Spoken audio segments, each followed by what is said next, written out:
Kenalin, nama aku Aurelia Brusurbakti dari kelas 12 IPS 1. Hari ini aku akan ngebahas tentang revolusi industri.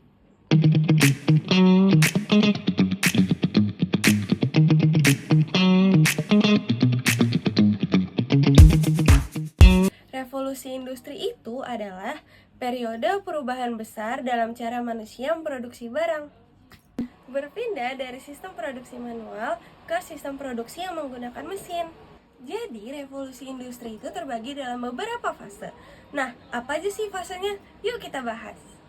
Revolusi industri yang awalnya hanya terjadi di Inggris, kemudian menyebar cepat ke Jerman, Amerika Serikat, Prancis, Italia, Jepang, dan berbagai negara lainnya.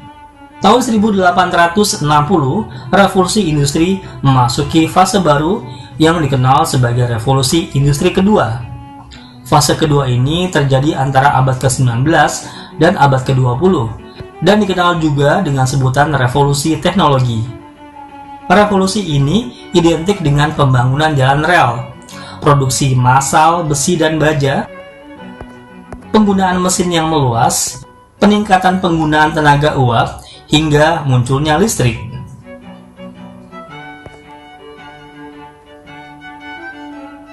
Dampak revolusi industri bagi umat manusia terasa dalam berbagai bidang, yaitu peningkatan mutu hidup. Hidup menjadi lebih dinamis. Manusia bisa menciptakan berbagai produksi untuk memenuhi kebutuhannya. Harga barang menjadi murah. Mengapa bisa murah?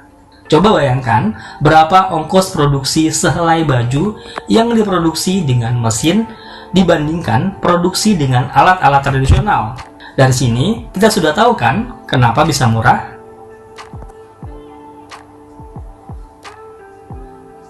Meningkatnya urbanisasi ke kota-kota industri. Selain berdampak positif, dampak negatif revolusi industri khususnya di Inggris adalah upah buruh yang murah. Ini menyebabkan timbulnya keresahan yang berakibat pada munculnya kriminalitas dan kejahatan.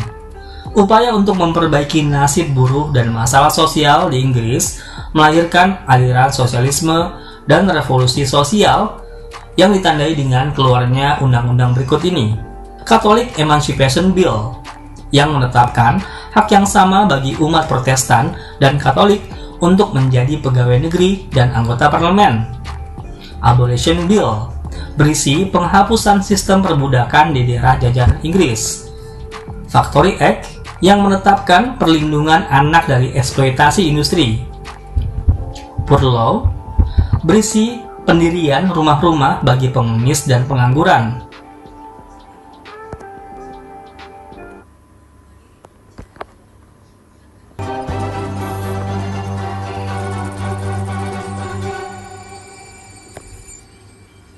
Jadi, yang pertama itu ada revolusi industri 1.0, akhir 1700-an. Oke, jadi fase ini ditandai dengan penemuan mesin uap oleh James Watt. Lalu, produksi tekstil itu menjadi lebih cepat. Bahkan, transportasi itu pun makin berkembang.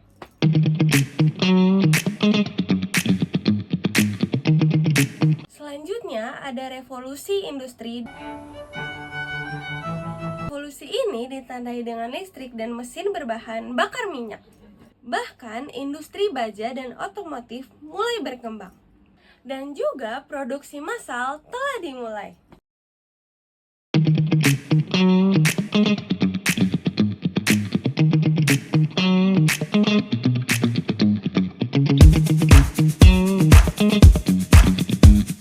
Selanjutnya, revolusi 3.0 di tahun 1970-an. Nah, di periode ini dikenal sebagai revolusi digital. Yang terakhir, ada revolusi industri 4.0 sejak tahun 2010-an sampai tahun sekarang. Nah, revolusi ini ditandai dengan penggabungan teknologi digital, fisik, dan biologis. Nah, teknologi seperti AI, Big Data, dan robotika menjadi andalan di periode kali ini. Bahkan, produksi ini menjadi efisien dan sangat cerdas.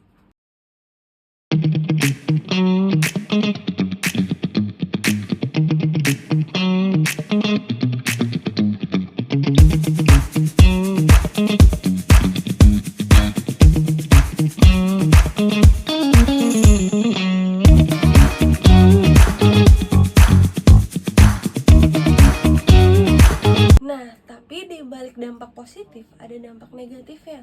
Yang pertama itu kemiskinan dan kepadatan penduduk semakin meningkat. Dan yang kedua, polusi di lingkungan juga makin meningkat. Dan yang ketiga, pekerja itu digantikan oleh mesin sehingga menyebabkan banyaknya pengangguran.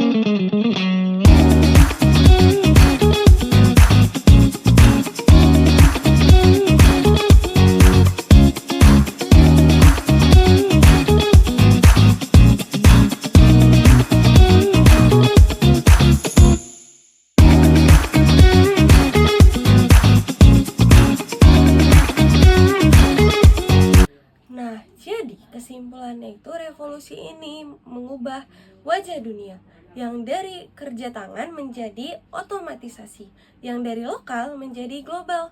Nah, sekarang kita berada di revolusi industri 4.0 yang dimana masyarakat harus siap beradaptasi agar tidak tertinggal. Nah, jadi gimana nih pendapat kamu tentang revolusi industri? Jangan lupa tulis di kolom komentar ya.